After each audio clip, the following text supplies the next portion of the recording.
Ceci est un livre audio autogénéré par Google. Première partie, de la tyrannie. En tyrannie regroupe donc le Hieron de Xénophon, le commentaire de Strauss, Tyrannie et sagesse, de Kojève et le restatement de Strauss. La chaîne d'écriture et de compréhension du texte suit donc le chemin suivant, Xénophon Strauss. Kojève Strauss vous-même. Kojève est au centre de la lecture que vous allez faire maintenant. Le basculement vers l'ouverture du problème que nous voulons identifier est indicable par le fait que ce livre fait passer au nombre de 6 les textes à lire et le lecteur ou la lectrice examinant l'ensemble. Nous nous autorisons à rappeler que les nombres pairs, et parmi eux le chiffre 2 par excellence, renvoient au féminin pour les pythagoriciens. Il y a par ailleurs non plus seulement 4 mais 5 passages entre les textes jusqu'à celui-ci, dès que nous insérons notre propre investigation dans cette chaîne d'interprétation. Kojève est au centre de notre point de départ. Son œuvre actualise et achève la présentation et la réalité de la position moderne contre la position des anciens. Elle est par excellence œuvre de notre temps. En particulier parce qu'elle assume la réalité et la puissance des sciences modernes. L'on peut dire qu'elle est tout entière destinée à réaliser en la présentant cette assomption. Le cœur de cette assomption se trouve annoncé dans la petite étude sur l'idée du 7 déterminisme dans la physique classique et dans la physique moderne. L'œuvre de Kojève est une espèce du scientisme, où elle est le scientisme assumé et révélé par la parole. Kojève est ultimement indifférent aux politiques, à l'homme, ce qui l'intéresse c'est ce qui est en soi, c'est l'être. Il ne s'intéresse pas à l'effet de ce qu'il dit. Il parle. Il suffit qu'il dise la vérité bien qu'il soit préférable que cette vérité soit dite et reconnue comme telle. L'auteur de la mise à jour du système du savoir se satisfait, mais il est un juge mort, de la reconnaissance obtenue pour son génie de la part de ceux, possibles, qu'il aurait lui-même reconnus comme ses amis. Les sages. Seulement l'être dont il parle implique le fait d'en parler.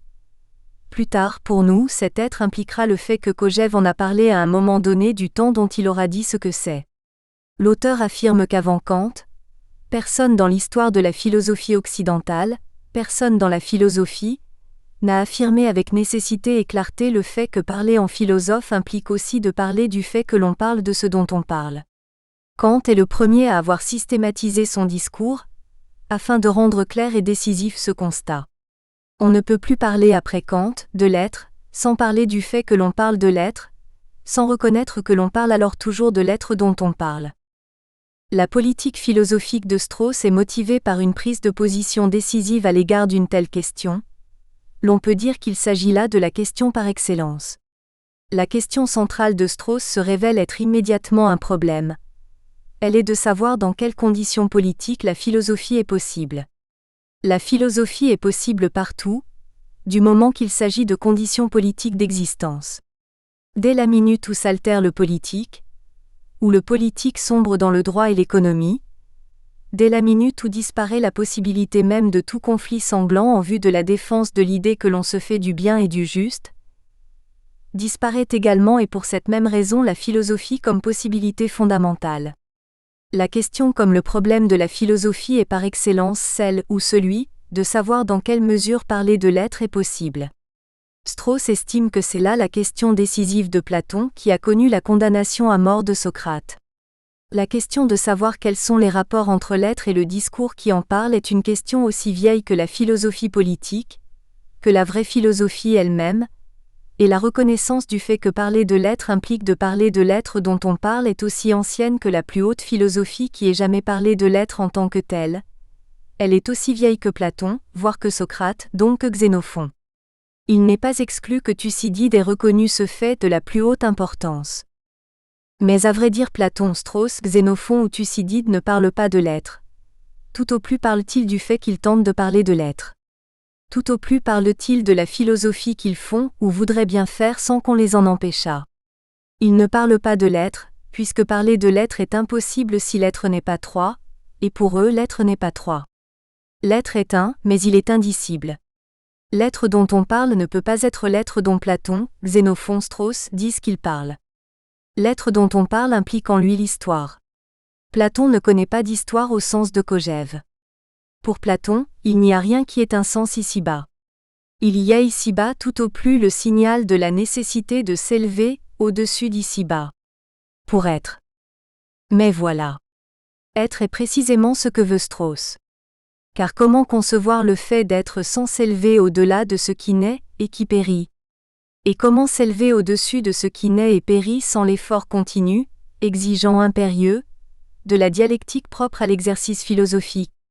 Comment concevoir la simple possibilité d'être sans participer de cet effort d'être à partir du néant, à partir même de ce dont nous venons et que nous devons quitter s'il s'agit d'être heureux?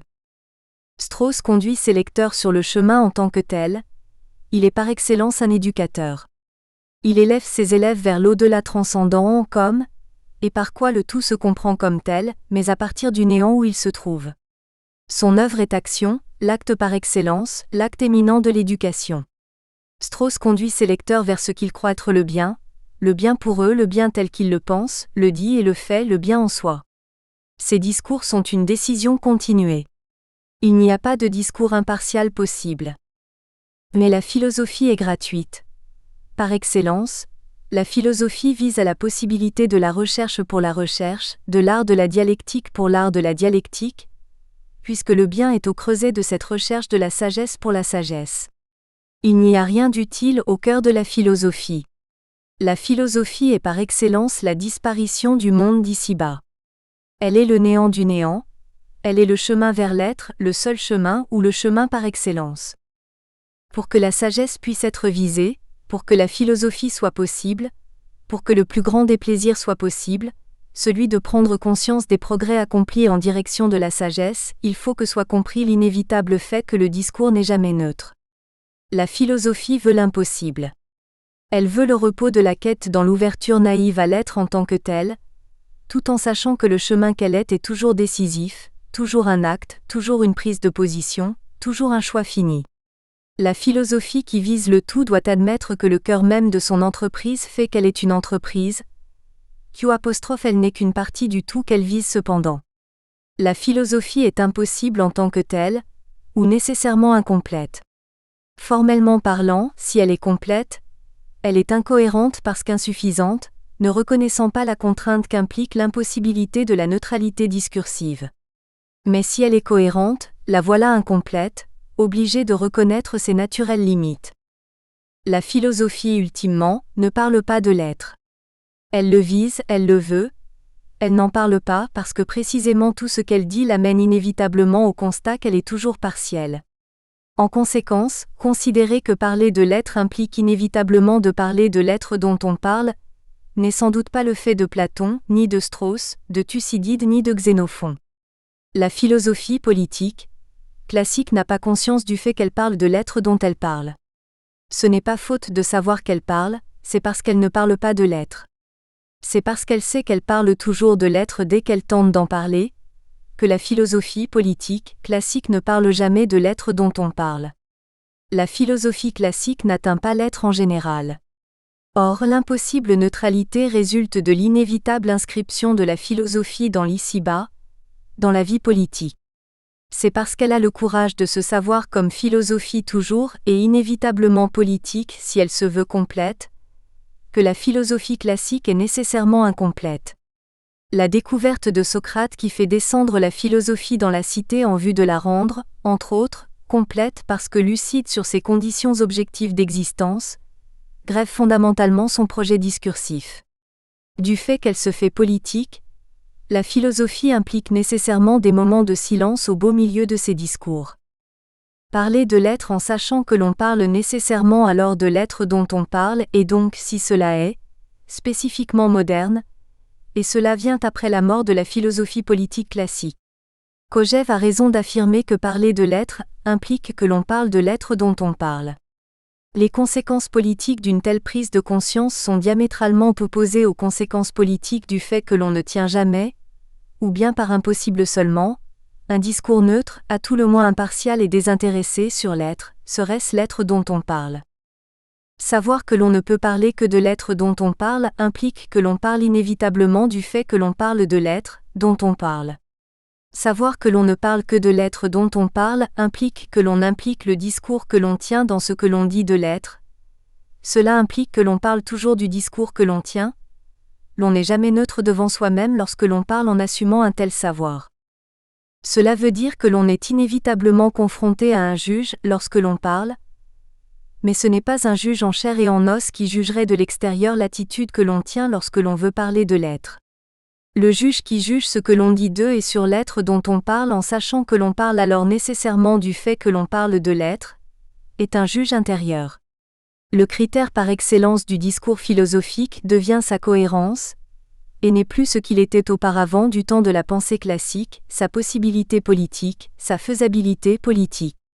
Il n'y a plus de critère externe décisif du point de vue de la vie du discours, il est ou il n'est pas. Mais il n'a pas à statuer sur les conditions voire les conséquences du fait qu'il est ou qu'il n'est pas. S'il est, il est d'une nécessité interne, sa forme ni a fortiori son contenu ne sont déterminés par ces conditions par définition extérieure, de possibilités politiques. Il était nécessaire que Kojève écrivît ce qu'il a écrit en se montrant au premier regard indifférent aux conséquences de la publication de ce qu'il a écrit, ou dit. Le discours de Kojève est ou il n'est pas. Kojève ne demande rien à ses lecteurs et ses lectrices. Peu lui chaud de ce qu'il pense ou ne pense pas de son discours. Ce discours s'impose en silence, il s'impose absolument.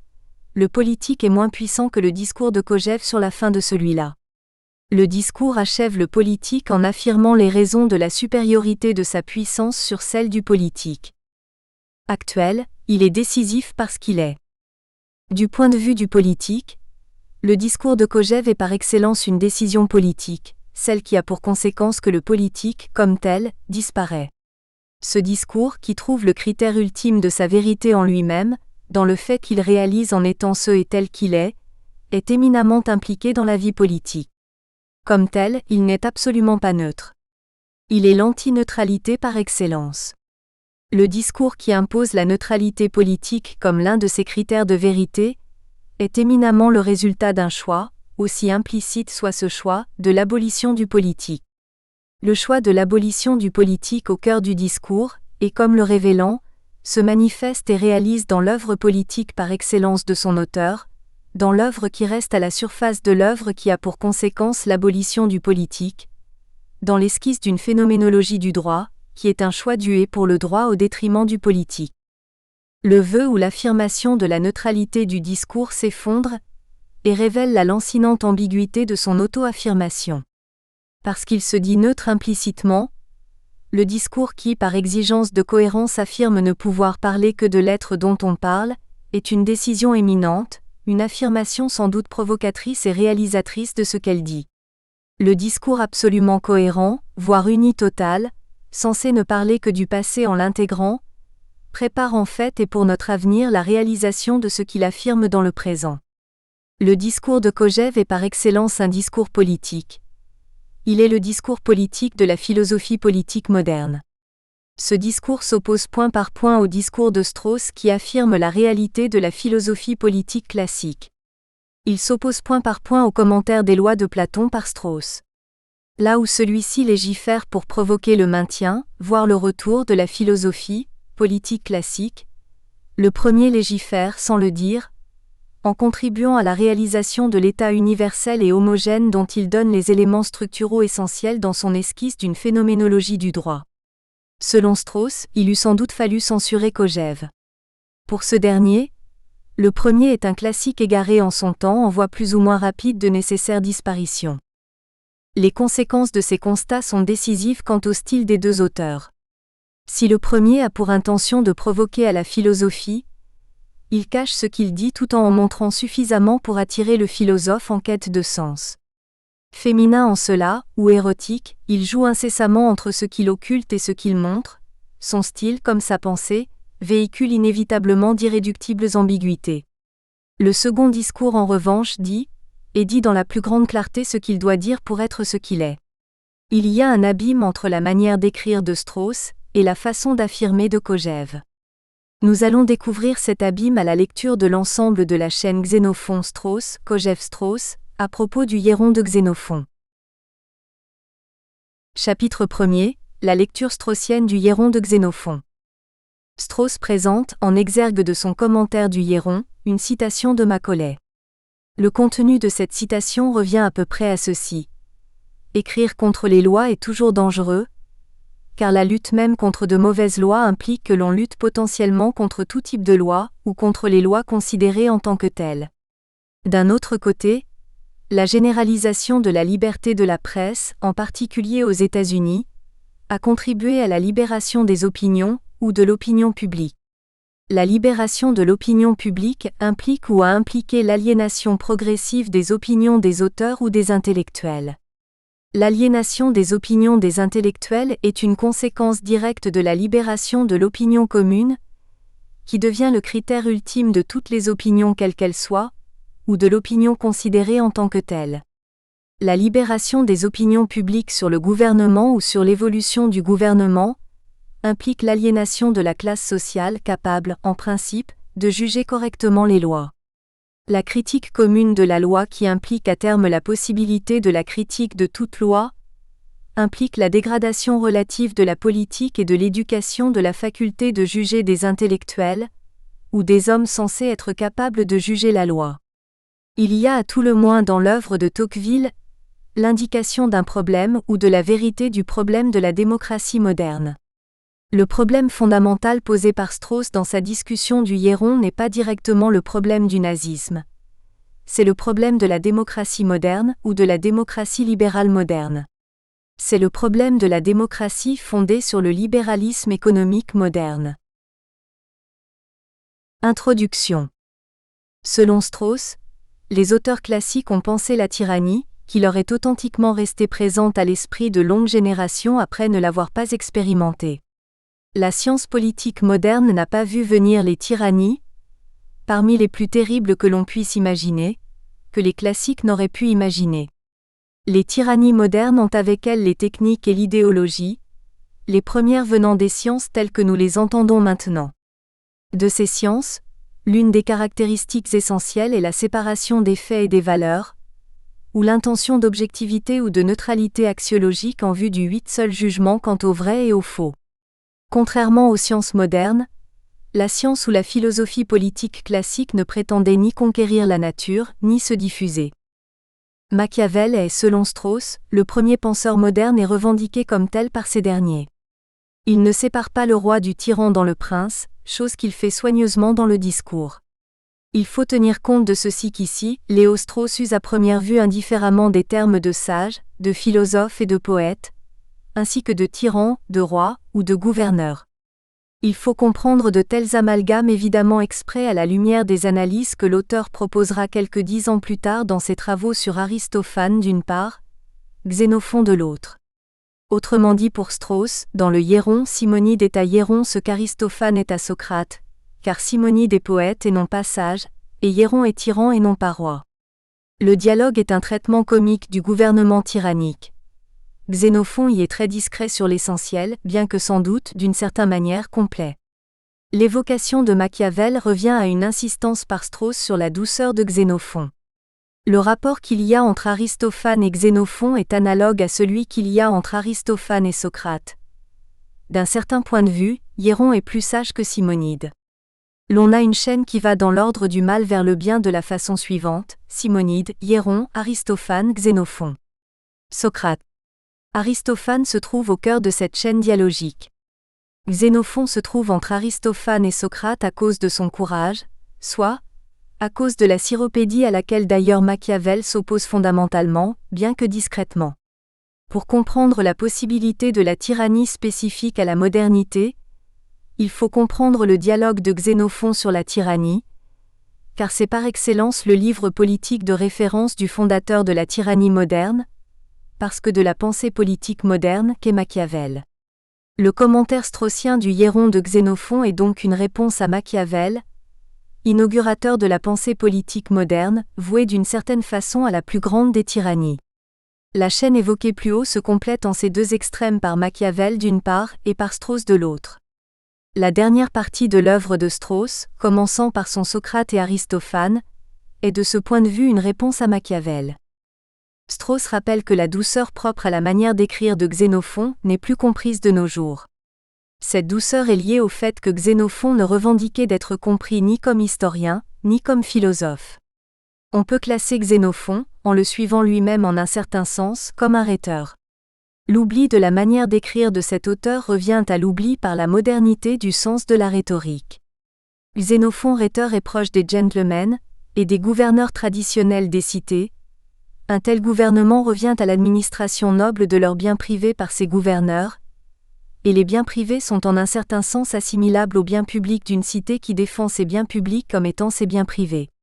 Le commentaire par Strauss du Hiéron doit être entendu en fonction du retour qu'il opère à Xénophon, après le passage par l'œuvre d'Aristophane et sa tyrannie possible contre Socrate. L'oubli de la modernité est en un certain sens l'oubli du sens de la rhétorique, c'est-à-dire l'oubli du sens parce que de la forme d'une véritable conversation ou d'un dialogue authentique. L'ensemble des commentaires par Strauss des écrits socratiques de Xénophon est un commentaire sur la définition de l'amitié. Il convient pour comprendre cet ensemble de garder à l'esprit cette remarque de Strauss, selon laquelle ce qui est dominant à notre époque est le désir de liberté et non pas, ou non plus, le désir ou la valorisation de l'amitié. Sait-on encore dialoguer ? Pour nous, il s'agira de savoir si entre Alexandre Kojève et Léo Strauss il y a ou il y eut, voire il peut ou il put y avoir un dialogue authentique. La question préalable qu'il convient de se poser est de savoir ce qu'est un dialogue authentique. Il semble qu'aucun des deux auteurs dont nous avons à parler n'ait répondu de manière complète à cette question. Pour Strauss, le problème fondamental des modernes est de vouloir comprendre les auteurs mieux qu'eux-mêmes se sont compris. Il faut tenter de comprendre les classiques comme ils se comprenaient eux-mêmes. Si nous voulons comprendre les classiques, il convient que nous sortions de l'horizon d'historicité qui nous est une évidence méthodologique arbitrairement érigée au statut d'évidence ontologique, mais alors erronée. Il convient à tout le moins de rendre historique l'idée même des horizons d'historicité. Cette remarque apparemment insignifiante de Strauss sur l'autocompréhension des auteurs classiques donne l'occasion de comprendre le fond de l'opposition entre lui et Kojève. Ce dernier pense que ce n'est qu'à partir de Kant que la philosophie, parlant du fait qu'elle parle de quelque chose, s'est pensée et dès lors réalisée dans son ultime vérité. Selon Strauss, la manière d'écrire des classiques parle toujours implicitement du fait qu'elle parle de quelque chose. Les classiques parlent toujours d'eux-mêmes en parlant d'autre chose s'ils sont philosophes. Ils parlent toujours d'eux-mêmes lorsqu'ils parlent de l'être. Ils parlent toujours ultimement de l'être dont ils parlent. La position du problème fondamental selon Strauss est donc celle-ci. L'on ne sait plus lire les classiques, mais il faut le réapprendre. C'est à la fin du XVIIIe siècle, qui marque l'émergence de l'idée de pensée historique, que l'on a oublié cette manière d'écrire. Nous sommes à la veille de la plus grande, soit, de la plus terrible, des tyrannies, d'une tyrannie mondiale et subreptice, provoquant progressivement l'écroulement de toute pensée, car l'enchaînement de la pensée à son historicité revient à l'enchaînement de la pensée à la masse que forment les populations, désormais, l'humanité. Toute pensée historique est une pensée collective. À ce titre, elle est la pensée de ce qui est le plus bas en l'homme, elle est la pensée de la nature dans son état le plus primordial ou le plus pauvre. Elle est la pensée de l'animalité en l'homme, le symétrique exact de la pensée des dieux ou d'une pensée, s'il en est, divine. Les romantiques du XIXe voulaient de l'art, et ont oublié le sens du politique. L'avènement du romantisme revient à l'oubli de la question fondamentale de l'être, parce que de la question du politique. Le romantisme du XIXe siècle contribue de façon décisive à définir l'apolitisme inconscient de la pensée politique moderne. Il y a une collectivisation ou coordination évidente et délibérée de la pensée qui se prépare, même inconsciemment, en même temps ou parce que cette idée de la nature historique de toute pensée prend assise dans la pensée moderne.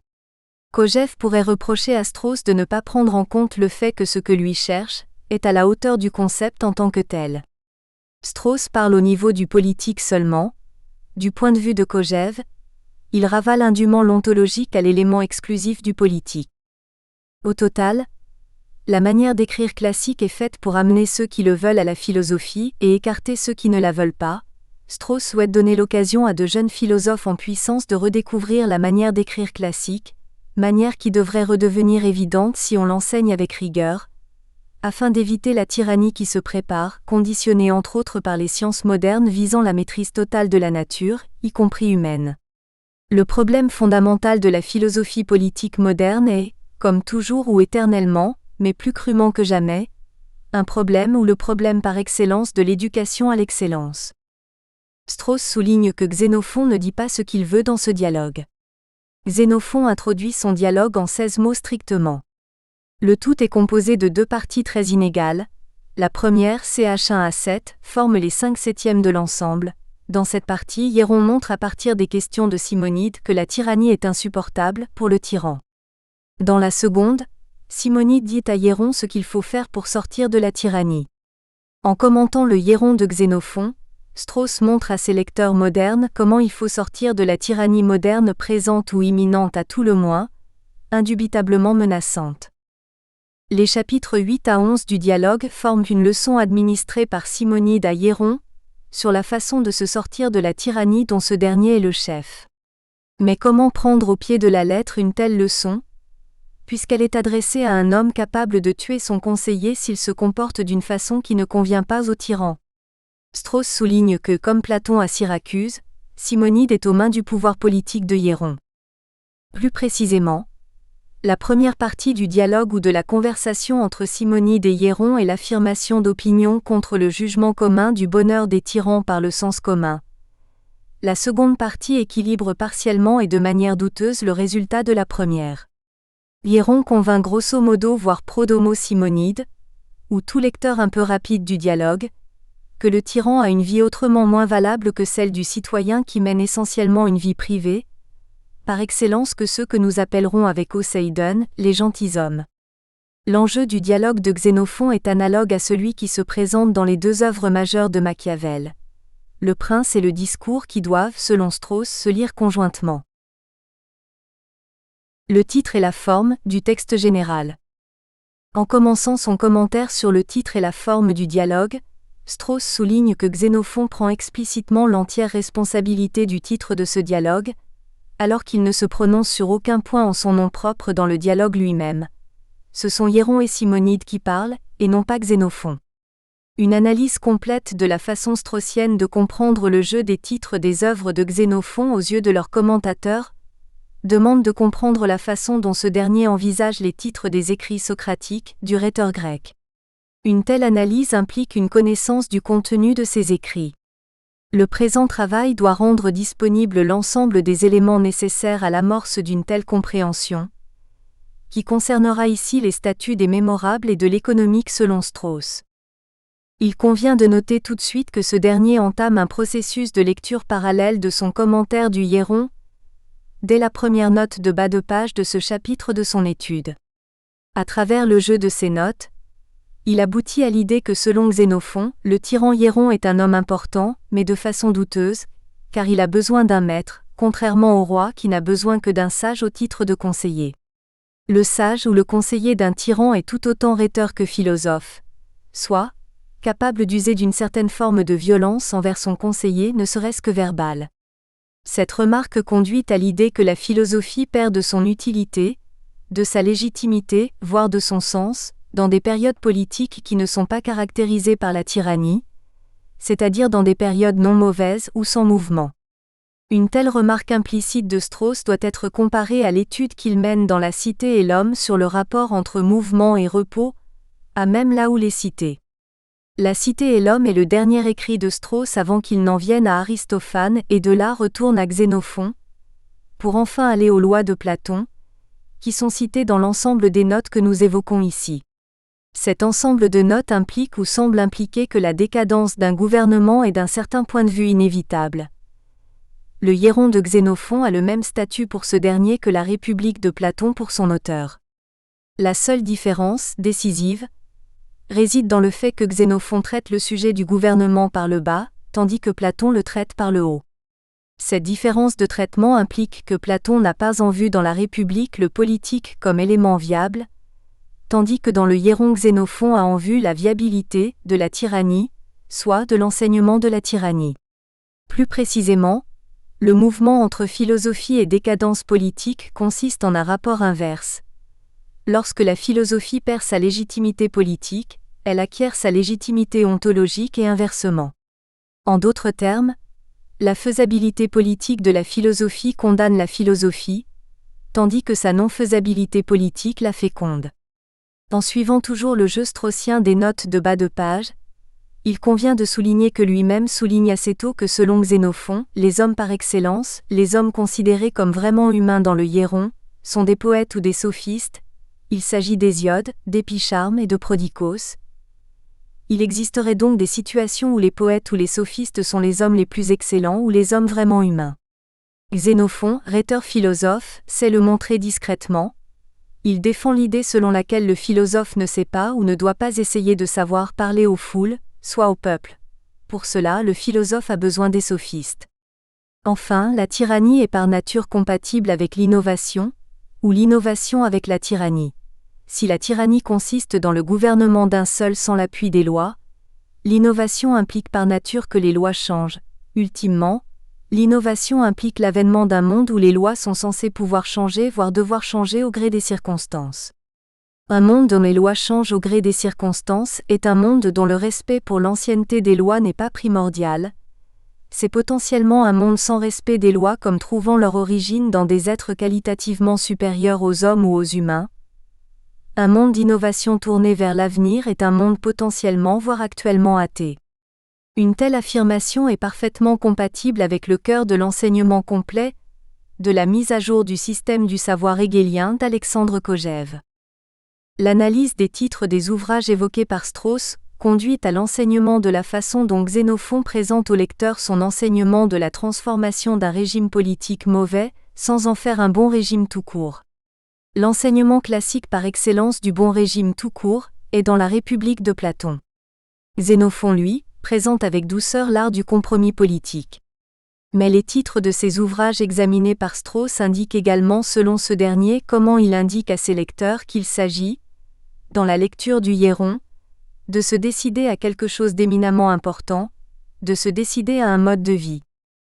En soulignant l'importance de la mise en situation du texte de Xénophon par l'auteur, eu égard aux conditions politiques de sa présentation aux Athéniens, Strauss indique quelles sont les conditions de présentation de son propre commentaire du Hiéron. Il souligne que Xénophon, qui n'était pas un démocrate, ne pouvait pas explicitement défendre la tyrannie, en montrant comment la gérer, devant un public démocrate farouchement opposé à la tyrannie. Pour des raisons sans doute plus graves aux yeux du philosophe que ne le sont les seules raisons de Xénophon, Strauss n'est pas spécialement un démocrate, au sens moderne du terme, qui implique l'idée d'une démocratie de masse. Il faut toujours garder à l'esprit l'importance décisive de la citation de Macaulay proposée par Strauss, au début de son commentaire. Une telle prise de position implicite de l'auteur permet d'anticiper quelques éléments de sa compréhension du statut de l'économique, dans l'ensemble de l'œuvre de Xénophon. L'économie est une forme de l'art royal. La comparaison possible entre la tyrannie et la royauté implique de comparer la tyrannie à la forme dégradée de la royauté qu'est l'économie. Strauss souligne le fait qu'en traitant de la tyrannie, Simonide se trouve plus bas que Socrate traitant déjà dans l'économique, d'un sujet qui dégrade la philosophie en tant que telle. Mais ce n'est pas de ce seul fait que Simonide est plus bas que Socrate. Dans ce seul cas, la tyrannie est plus basse que l'économie, si l'économie est celle de l'économique de Xénophon, ultimement issue d'un gentleman aussi haut en qualité que l'est Tichomaque. La tyrannie est plus basse que l'économie, et peut voire doit en conséquence être traitée par un homme plus bas qu'un homme qui condescend à traiter de l'économie. Simonide est plus bas que Socrate car il est avide de gain, et connu comme tel, alors que Socrate est connu pour sa vertu ou son indifférence au gain. Socrate est cependant bientôt exécuté à cause de sa vertu. Strauss revient une deuxième fois sur le fait que c'est pour cela en particulier que Xénophon veut, au travers du Hiéron, se présenter comme enseignant à un mauvais tyran les conditions de la bonne tyrannie ou de toute bonne tyrannie, ou comme le convertisseur d'un mauvais tyran en un bon tyran. En ceci, Xénophon prend le contre-pied exact d'un élément décisif qu'il rappelle dans ses Mémorables, celui de l'accusation de Socrate d'avoir formé de mauvais tyrans. Ce n'est qu'après avoir fait le procès de la tyrannie, que Xénophon peut en présenter les possibilités favorables, et que Platon peut présenter Socrate comme dialoguant avec un tyran dans son hipparque. L'introduction d'une comparaison entre le Hiéron et l'économique de Xénophon par Strauss est décisive pour notre essai. Les thèmes de l'innovation, de la poésie et de la tyrannie tels qu'ils sont annoncés au lecteur attentif ne peuvent pas ne pas être mis en relation avec le texte courant du commentaire du titre et de la forme du hiéron que le commentateur propose. Or, une question centrale de l'économique de Xénophon est de toute évidence celle de la place et du rôle de sa ou la femme dans le gouvernement de ses affaires privées par le ou par tout gentilhomme.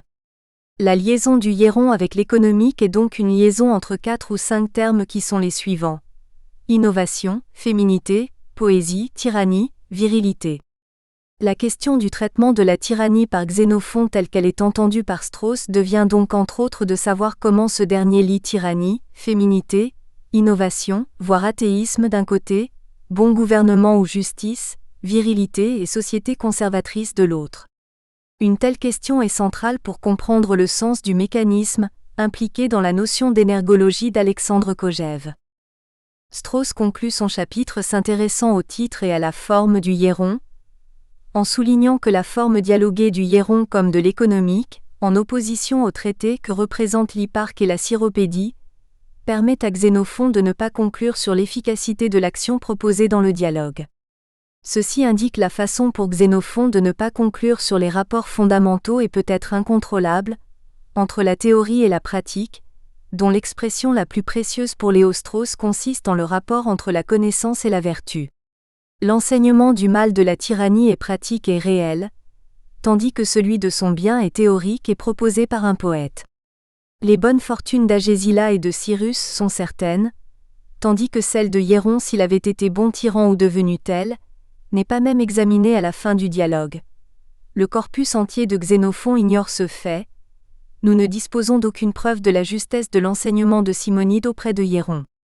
En particulier en comparant avec la République, l'on n'apprend pas, au terme du seul dialogue de Xénophon consacré à la tyrannie, s'il est préférable de vivre en tyran ou en sage, soit ici en poète. L'on n'apprend pas si la justice conduit au bonheur, ou s'il faut mieux vivre injustement pour être heureux. La question du bonheur implique celle du but visé pour la période de la vie qui est partiellement entre nos mains. La question de la durée de la vie de Hiéron n'est pas examinée dans le texte de Xénophon.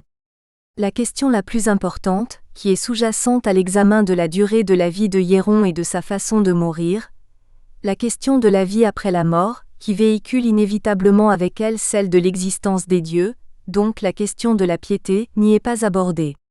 Le statut et la forme de la tyrannie interdit par nature que soit abordée une telle question, la question la plus éminente, ou la question noble par excellence, fût-ce entre deux amis du genre de Hiéron et de Simonide. Par nature, la tyrannie empêche que les questions les plus nobles, qui sont peut-être pour cela même les questions les plus importantes, soient abordées de front ou explicitement. La note 1 page 62 de On tyrannie implique que tout se passe comme si Hiéron n'était pas mortel. Elle implique que la tyrannie menace naturellement tous les gouvernements ou tous les régimes politiques possibles, bien que plus particulièrement ceux qui sont favorables à l'innovation. En contrepartie, Hiéron vit dans la peur perpétuelle d'être trahi et assassiné. Le dernier paragraphe de ce chapitre du commentaire de Strauss en donne quasi explicitement le sens entier, concentré sur l'intention de Xénophon, soit sur celle de Strauss lui-même. Strauss souligne le refus de la part de Xénophon de présenter explicitement ce qui est laid. Mais il souligne en même temps l'inévitabilité de la tyrannie. Il assume le fait de traiter de ce qu'il y a de plus bas dans la vie politique, soit dans la vie tout court. Il indique ainsi que Xénophon indique qui pourrait enseigner quoi à un tyran, en précisant la nature des circonstances favorables à un tel enseignement comme son but. Il montre enfin comment Xénophon montre implicitement à ceux qui sauront le comprendre, comment éviter d'être accusé comme l'a été Socrate de former des tyrans par la même Athènes. C'est un étranger qui, dans le Hiéron, présente la tyrannie et en discute avec un étranger. Le seul Athénien politique dont il soit question dans le corpus de Xénophon est un roi et il est loué pour sa noblesse, il s'agit d'Agésila. Est-ce à dire que Socrate n'avait pas selon Xénophon la malignité d'un poète ? Est-ce à dire que Strauss cherche à former de bons tyrans en explicitant le contenu du Hiéron de Xénophon ? La forme du dialogue, the setting. À l'intention des personnages. Les protagonistes du dialogue se connaissent et savent s'apprécier mutuellement. Hiéron connaît la sagesse de Simonide, Simonide sait ce que fait Hiéron. Le seul sujet possible que Simonide ne connaisse pas, encore, est le rapport entre la vie d'un particulier et la vie d'un tyran eu égard aux plaisirs et aux peines de la vie, du point de vue du vice et de la vertu. Cela est cependant introduit de manière subreptice par Strauss. Rien ne dit que Simonide veut considérer le rapport des deux manières de vivre du point de vue des relations entre vice et vertu. En commentant ainsi, il anticipe de notre point de vue le fond du débat qui va se développer entre lui et Alexandre Kojève quant au rapport entre la connaissance et la vertu. Immédiatement après ces remarques, Strauss souligne estimer en grande partie factice le caractère de la question posée par Simonide à Hieron. On ne peut pas raisonnablement supposer que Simonide ne sait pas, même sans expérience mais par le seul effet de sa sagesse, ce que vaut la différence entre plaisir et peine d'un particulier d'une part, et plaisir et peine d'un tyran soit d'un homme public, d'autre part. C'est ainsi que Hieron soupçonne que Simonide cherche autre chose que ce qu'il affirme explicitement chercher. It is by no means certain that Xenophon considered him simply wise. Simonide n'est pas sage exclusivement. Il est possible que la sagesse du poète Simonide recèle quelque élément qui n'est pas propre à la sagesse de Socrate par exemple. La sagesse de Simonide contient quelque chose comme de la non-sagesse. La question est peut-être de savoir si l'on peut appeler ou s'il faut appeler sagesse une sagesse qui laisse en dehors d'elle quelque chose, à côté, de quoi elle se trouve. Il faut se demander si le bien que vise ou que réalise la sagesse englobe tout ou le tout ou se tient au niveau du principe du tout en tant que tel, ou si une telle sagesse reste irrémédiablement incomplète. La question d'opportunité qui se pose à nous est alors immédiatement celle de savoir pourquoi il est important s'il est important qu'il le fasse, que Strauss considère le Hieron de Xénophon comme étant digne d'un commentaire autonome. Une question subséquente à celle-ci serait celle de savoir si le commentaire du Hieron par Strauss est considéré par ce dernier comme un commentaire autonome, ou ne dépendant pas d'autres éventuels commentaires d'autres œuvres de Xénophon par exemple, ou encore d'autres œuvres d'autres auteurs que Xénophon. Le conflit entre la poésie et la philosophie est clairement présenté par l'auteur dans les dernières pages de cette partie de ce chapitre de son commentaire. Et le suivre implique d'admettre que Hieron a peur de Simonide, qu'il exagère ses propres propos afin de tester Simonide dont il se méfie. Le tyran se méfie du poète parce que ce dernier n'est pas seulement sage ou un sage, il est peut-être un sage ou un visionnaire qui aimerait gouverner. Peut-être demande-t-il à Hieron de comparer plaisir et peine du point de vue du particulier et du tyran afin de faire son propre choix de vie. Simonide affirme être capable de comparer plaisir et peine du particulier et du tyran, mais ne pas savoir comment le tyran doit se comporter devant ses plaisirs et ses peines. Il évalue l'attitude de Hieron en le confrontant au danger qu'il représente pour lui. Il se sait dangereux potentiellement ou intellectuellement pour son interlocuteur, et veut voir comment ce dernier se comporte dans cette situation. Il sait que Hieron va mentir lors de sa conversation avec lui, mais il apprend par l'action elle-même du dialogue combien d'un certain point de vue celui-ci ne ment pas. Ce n'est pas de tout le monde que se méfie Hieron, il se méfie des plus grands. De ce point de vue, l'un des moments clés du dialogue est celui où le tyran affirme qu'il est obligé de se débarrasser des gens de valeur afin de garantir la durée de son gouvernement ou de sa tyrannie. Hieron est parfaitement seul ou parfaitement bas, c'est ici la même chose, le manque de noblesse de son gouvernement et sa solitude sont exactement corrélés. La solitude du tyran n'est pas la même que la solitude du sage. En retour de l'inévitable et naturelle méfiance de Hieron, Simonide fait savoir à ce dernier qu'il n'a pas le moindre souhait de le remplacer en le conseillant, mais ses conseils sont secondaires par rapport à l'ensemble de l'action du dialogue. Nous sommes confrontés à un poète évaluant son propre désir de gouverner, oscillant entre la vie publique et la vie privée. L'ensemble de l'œuvre de Strauss concernant Aristophane tourne autour de la question du sens du gouvernement potentiel des poètes. Simonide est censé être sage, il sait mener où il veut n'importe quelle conversation, la conversation est symbolique, du tout connue comme telle par lui. Il sait que Hieron commet des erreurs, par exemple en participant au jeu Pythique. Il veut le conseiller. Mais il faut comparer le Simonide de Xénophon avec son Socrate, qui lui, est sage seulement, pour savoir ce que veut Simonide et comment ou en quoi du point de vue de Xénophon, son Simonide se distingue de son Socrate. À notre tour, nous devons suivre Léo Strauss pour savoir en quoi ce dernier estime qu'il est décisif pour nous, modernes, de comprendre la différence entre Simonide et Socrate vue par Xénophon. Cette différence est inscrite et implicitement présentée dans et comme la différence entre l'économique et le hiéron. L'ensemble du hiéron doit être comparé à l'économique, car là, Socrate, qui n'agit pas, discute avec un gentilhomme qui agit. L'économique présente une discussion sur le respect des dieux. Le hiéron présente une discussion sur la nature des choses. Le hiéron s'intéresse y compris au rapport entre un sage qui peut-être voudrait agir, et un tyran athée. Pour conseiller hiéron, Simonide doit l'amener à une situation explicitement reconnue comme difficile par hiéron lui-même. Il n'y a sinon aucun sens à proposer des changements, car entre autres choses, dénoncer explicitement les fautes de gouvernement du gouverneur est à la fois inutile et dangereux.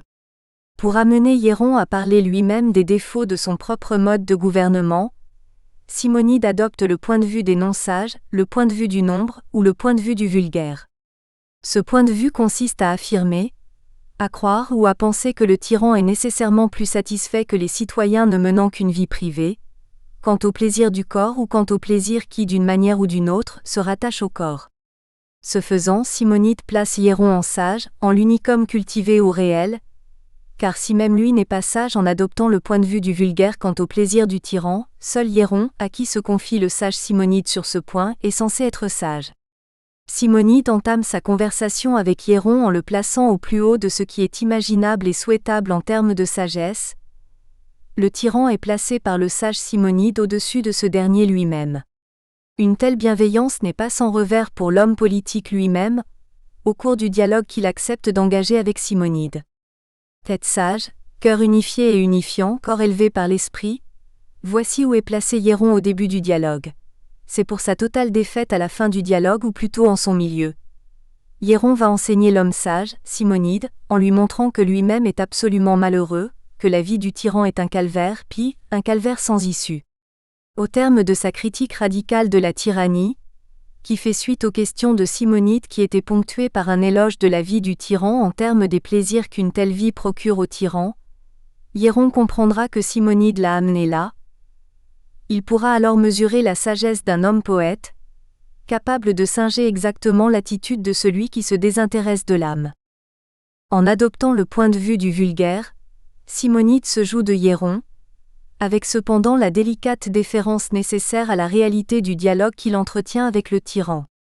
Cependant, en adoptant le point de vue du vulgaire qui croit que pour les plaisirs du corps et de la richesse, le tyran est absolument bien doté, Simonide adopte un point de vue qui est contraire à celui du gentilhomme, qui sait que les plaisirs du corps sont mal vécus y compris par le tyran, et non seulement par le peuple, mal vécus, parce qu'ultimement toujours insatisfaisants. Capable de jouer un rôle, il est poète. Simonide singe l'opinion du vulgaire afin de faire parler hiéron et parvient à ses fins. En parlant à Simonide comme celui-ci le souhaitait, hiéron parle in fine au peuple qu'il gouverne en le tyrannisant. Le hiéron de Xénophon reproduit en un certain sens les comptes que rend tout tyran à la matière qui lui permet d'être ce qu'il est, au peuple qu'il gouverne sans loi. Strauss précise Could a Simonide not be a gentleman? Could he lack the moderation, the self-restraint of the gentleman? Could he be dangerous? Whether this suspicion arise evidently depend on what opinion is held by hiero about the relation of wise and of gentlemen. If it arise, the theoretical and somewhat playful discussion will transform itself into a conflict. Hiéron peut authentiquement craindre l'entreprise de Simonide, soit Simonide lui-même ou son peuple ou l'ensemble de ses sujets. La question est de savoir s'il éprouve en effet une telle crainte, ou encore s'il croit ou pense en effet que Simonide peut désirer occuper sa propre place au gouvernement de sa cité. Mais puisque le poète vient de parler au nom du vulgaire, la question du tyran est de savoir s'il peut craindre avec raison d'être usurpé en tant que tel par les gouvernés par ses gouvernés. Or hiéron a peur de Simonide, il ne sait pas avec précision quelles sont ses intentions. Il n'a pas l'expérience de la sagesse, et contrairement aux sages, il n'a pas la capacité intellectuelle de changer significativement de point de vue sur les choses et sur les humains. Lors de sa conversation avec Simonide, il se trouve devant quelque chose de non visible ou de non sensible, donc de non évaluable matériellement. Il a devant le sage la même attitude que l'attitude commune du peuple. Il en a peur et en est confusément jaloux. La source principale de sa peur est la naturelle indétermination de la sagesse pour qui n'est pas sage. Pour savoir ce qu'est la sagesse, il faut en faire l'expérience. Il est impossible de savoir ce qu'elle est, sans s'y élever en effet. Savoir ce qu'est la sagesse et être sage sont la même chose. La réciproque n'est pas vraie. Savoir ce qu'est la tyrannie et être tyran ne sont pas la même chose. Le dialogue entre Hiéron et Simonide est un dialogue entre deux grands hommes qui, du fait de la méfiance que chacun éprouve à l'endroit de son interlocuteur, se trouvent au niveau le plus bas de leur dignité commune. Selon Strauss, dans le Hiéron, Xénophon met à nu la nature humaine. Ce problème de la nature humaine est fondamental pour Kojève comme il l'est pour Strauss. La méfiance voire la peur sont les sentiments communs ici, de deux maîtres cependant. Ils ne parlent pas alors tout à fait franchement l'un avec l'autre.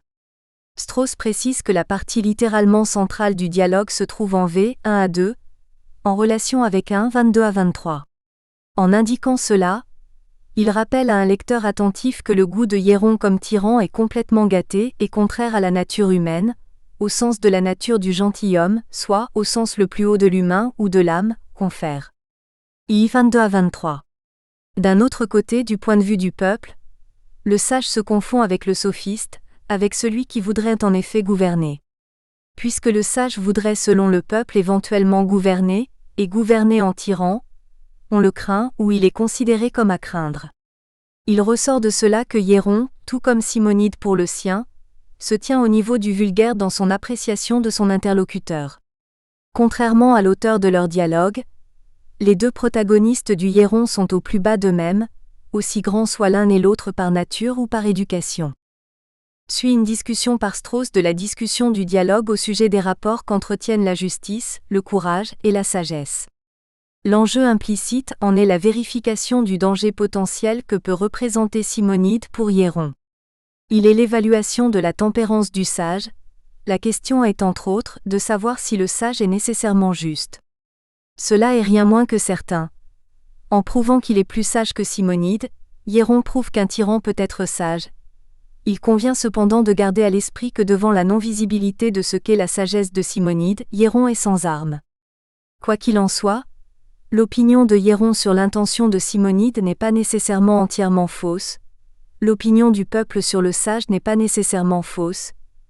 Il est possible que le sage ne soit pas juste. Il est en tout cas possible qu'il ne le soit pas au sens du vulgaire.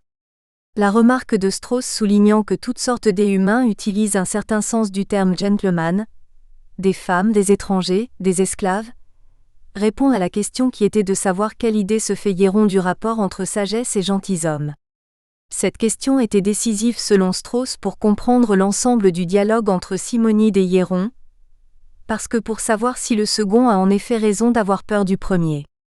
Cette remarque est proposée après la présentation par Strauss de la distinction entre gentleman au sens philosophique et gentleman au sens ordinaire du terme.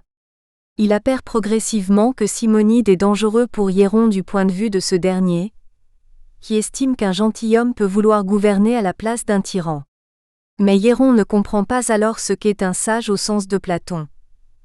Un sage au sens de Platon ne confond pas ou n'identifie pas vertu naturelle et vertu du gentilhomme. Il est possible que Hiéron n'ait pas tort de confondre la notion de gentilhomme et la notion de la nature en face de Simonide. Il est même plausible que Simonide ait authentiquement été agité par le désir de gouverner en lieu et place de Hiéron, ne serait-ce que d'une certaine façon, en aidant de ses amis à gouverner par exemple. Il est naturel que la tension entre Hiéron et Simonide augmente au cours de leur conversation.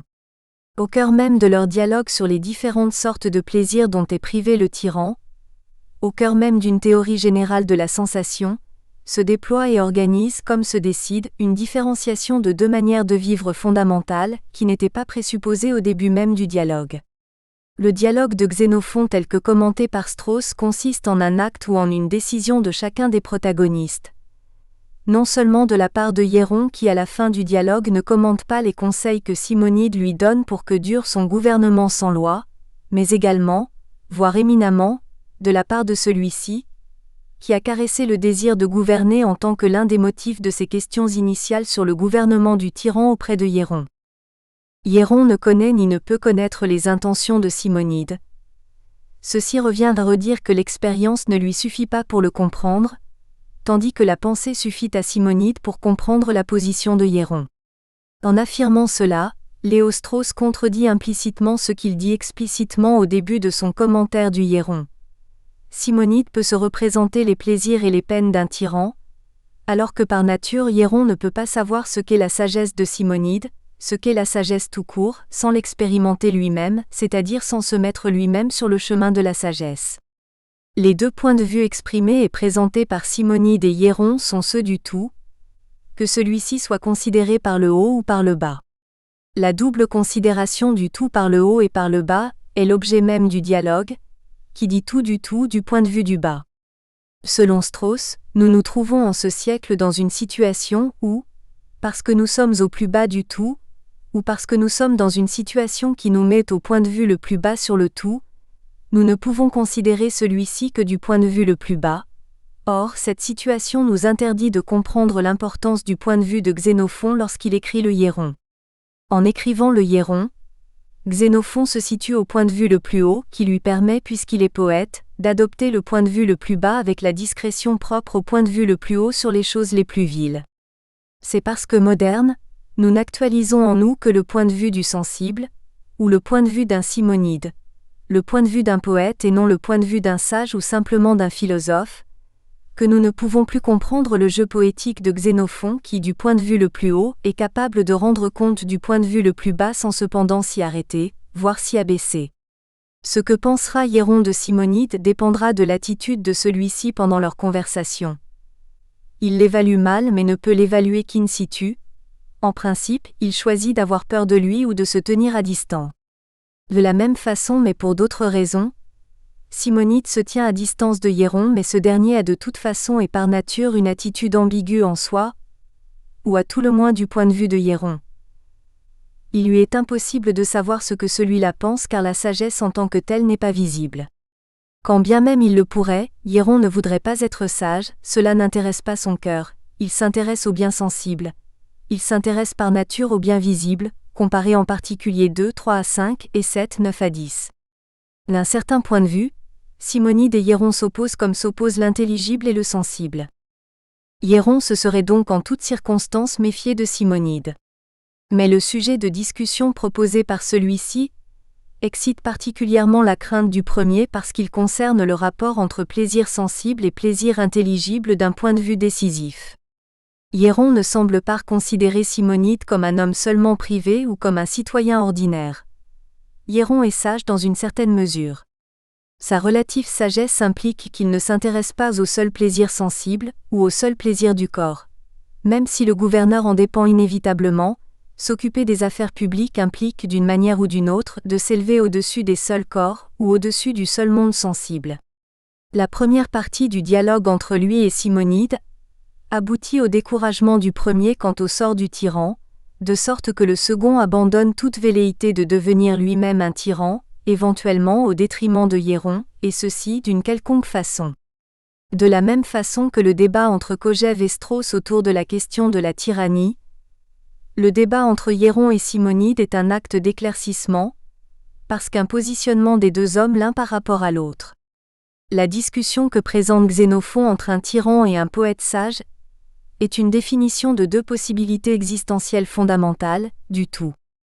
Au fur et à mesure que se développe la conversation entre le tyran et le poète, le lecteur apprend que ces deux possibilités existentielles sont exclusives l'une de l'autre. Un lecteur attentif et comprenant ce qu'il lit apprend cela, parce qu'au cours de leur discussion même, Simonide et Hieron apprennent exactement la même chose que le lecteur de leur conversation. L'éclaircissement en quoi consiste la discussion entre Simonide et Hieron qui nous est rapporté par Xénophon et explicité par Strauss, déplace le débat entre Simonide et Hieron vers nous-mêmes. Cette discussion crée qui plus est une situation du tout particulière, en dehors du tout en tant que un, elle le fait deux. Le 1 est analogiquement indiqué par l'ambiguïté initiale des positions respectives de Hieron et de Simonide. Le 2, par la clarté de la séparation entre politique et sagesse à l'issue du débat. Il va sans dire que la position du moderne Kojève est radicalement opposée à la position du classique Strauss, commentant le dialogue de Xénophon, en adhérant à son contenu.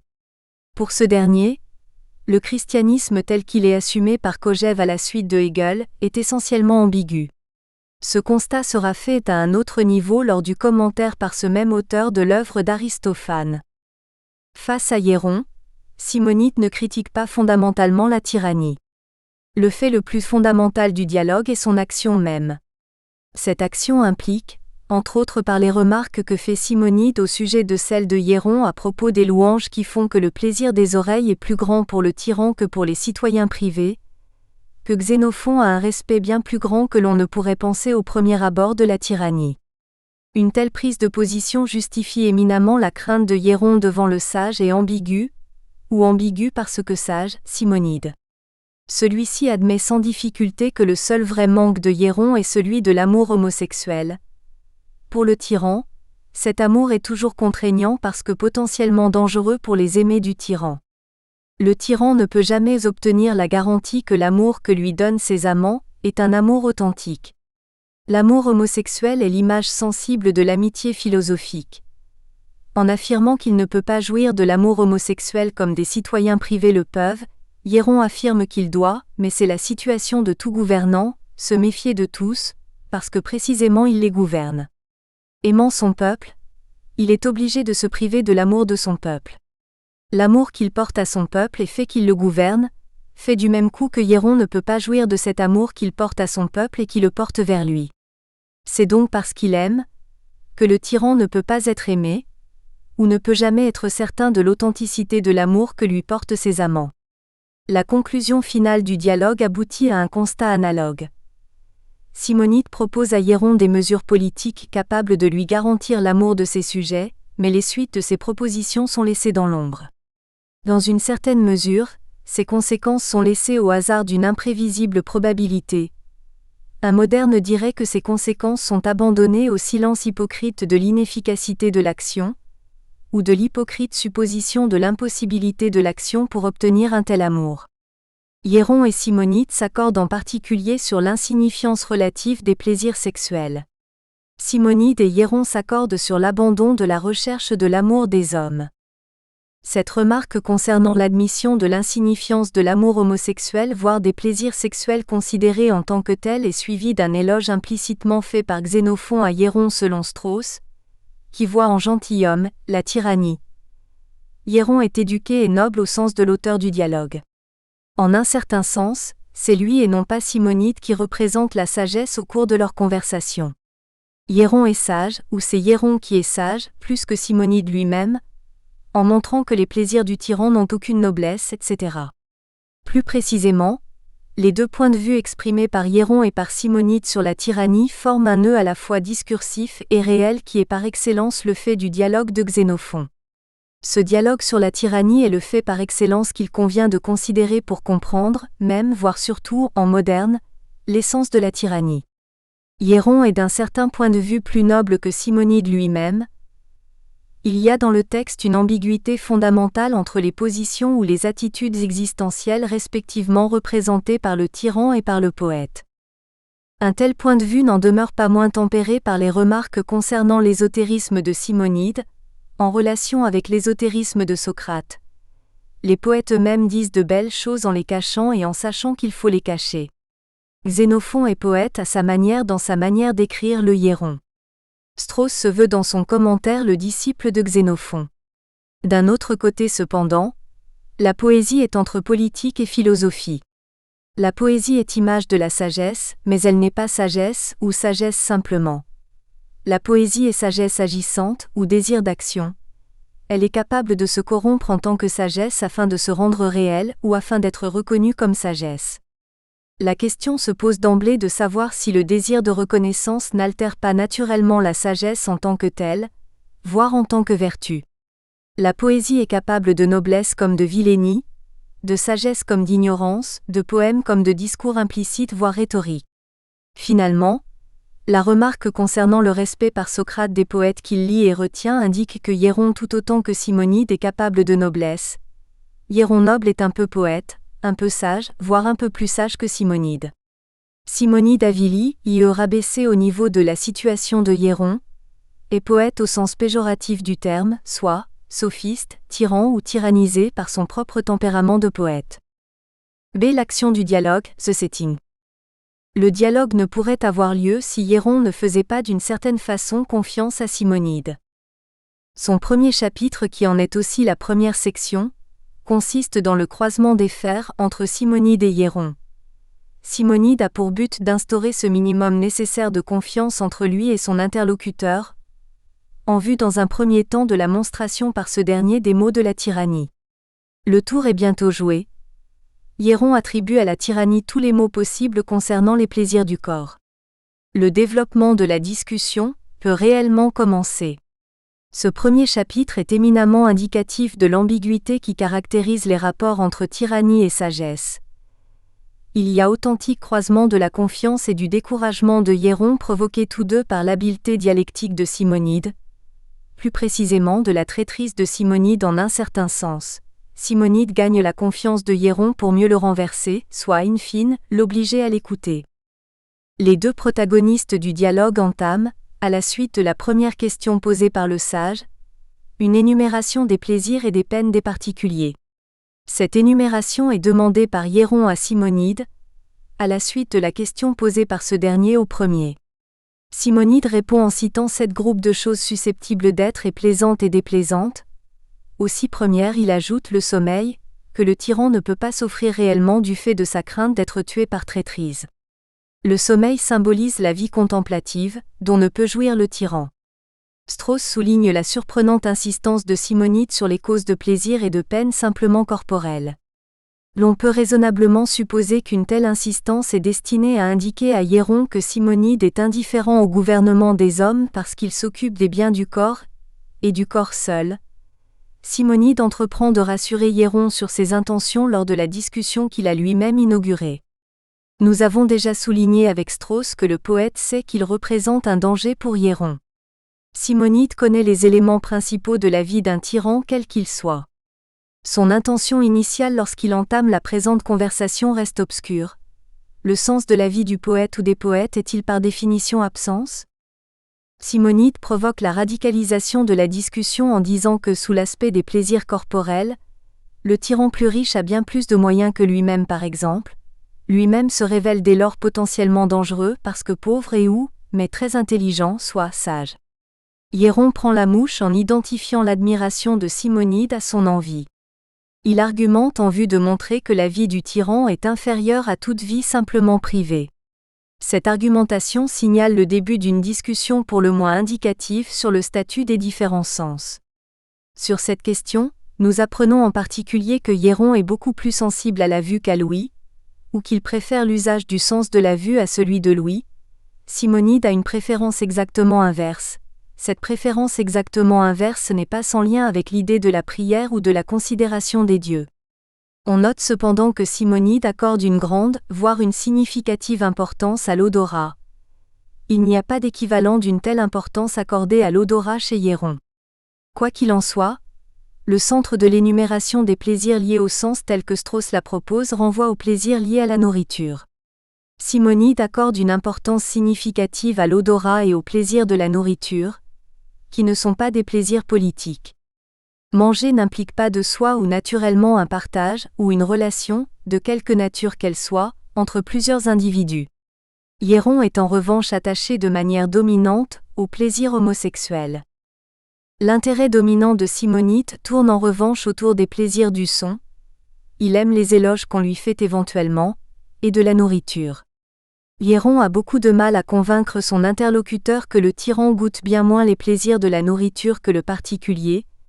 De son côté, Simonide montre-t-il symboliquement par son attachement à la nourriture qu'il s'intéresse aux besoins du corps, mais des besoins corporels qui ne sont pas politiques, ici potentiellement collectifs.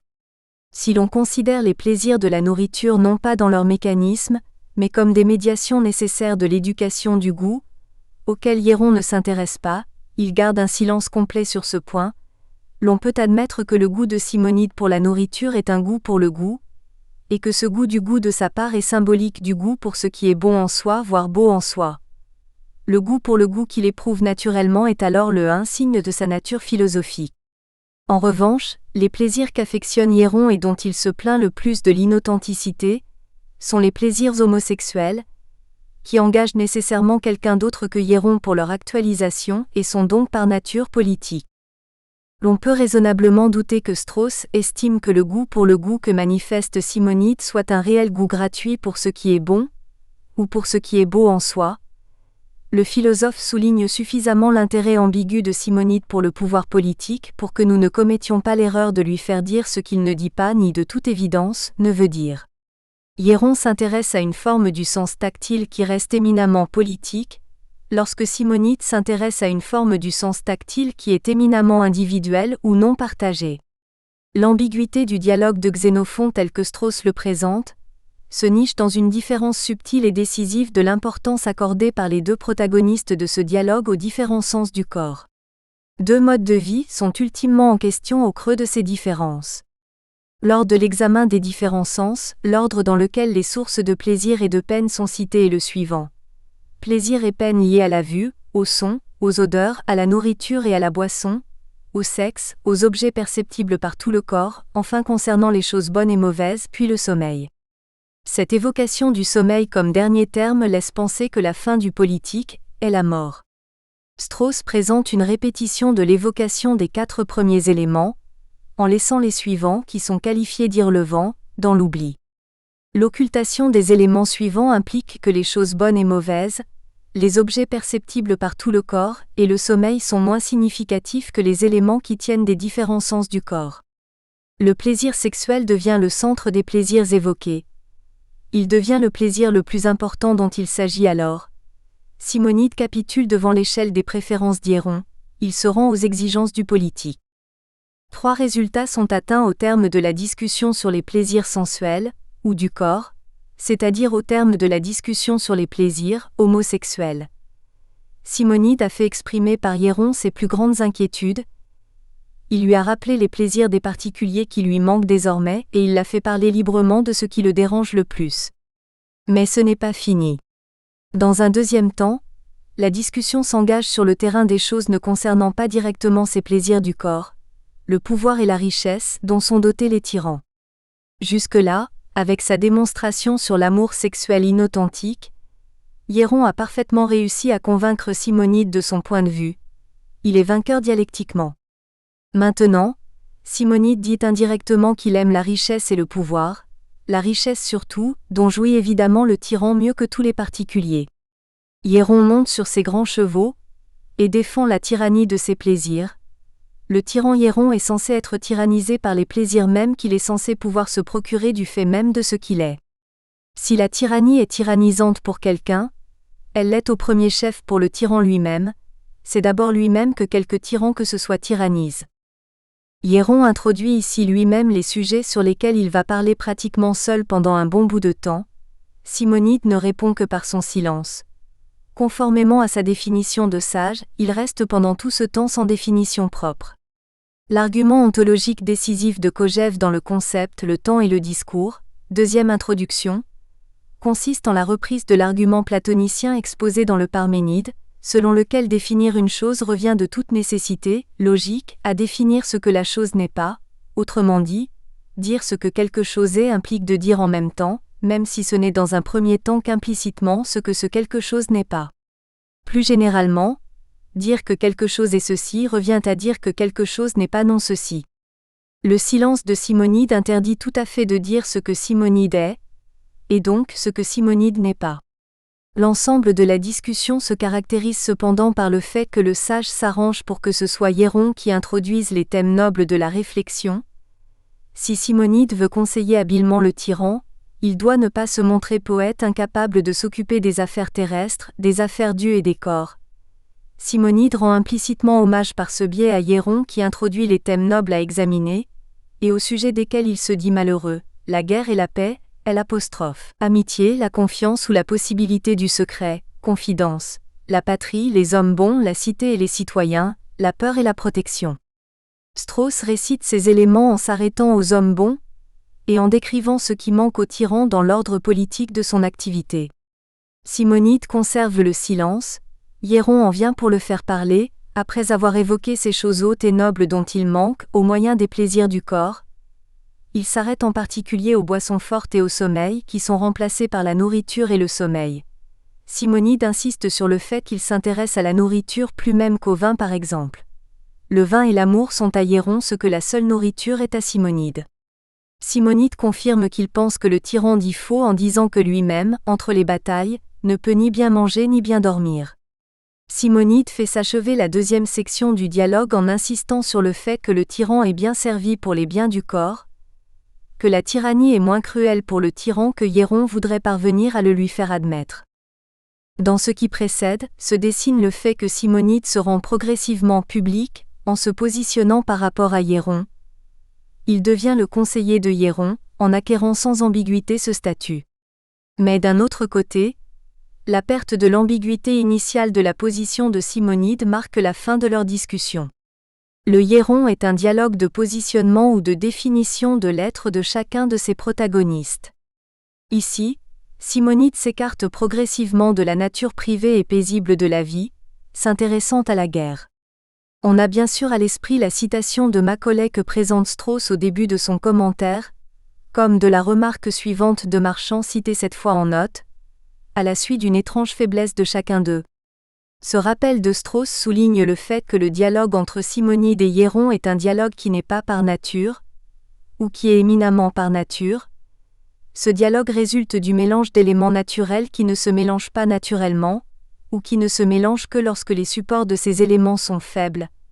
Il s'agit donc d'éléments qui ne doivent pas se mélanger, mais qui le font quand la nature est faible et contraire à sa propre vérité. La conséquence d'un tel mélange est déterminante pour la compréhension de notre moderne situation.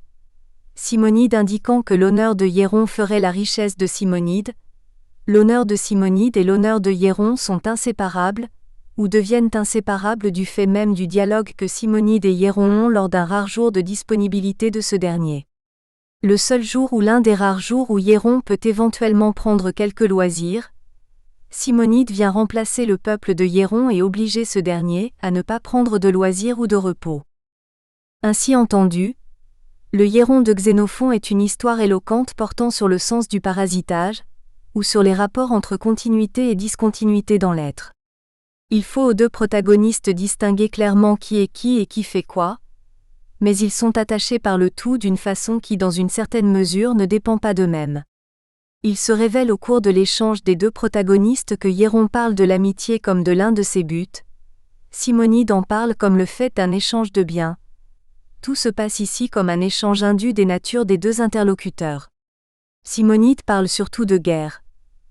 La vie privée l'intéresse de moins en moins, et bien qu'ayant parlé de biens corporels au début et ayant laissé ensuite le privilège et le soin à Hieron d'introduire les thèmes nobles de la discussion, il se politise progressivement et s'intéresse à des choses qui concernent en principe le tyran ou le gouverneur au sens général du terme. Par ailleurs, le cœur de l'attention de la discussion est atteint au moment où Hieron est acculé à reconnaître que Simonide a raison. Pendant les guerres, entre les batailles, on peut jouir paisiblement des biens que sont la nourriture et le sommeil, soit, on peut jouir des plaisirs du goût et du repos.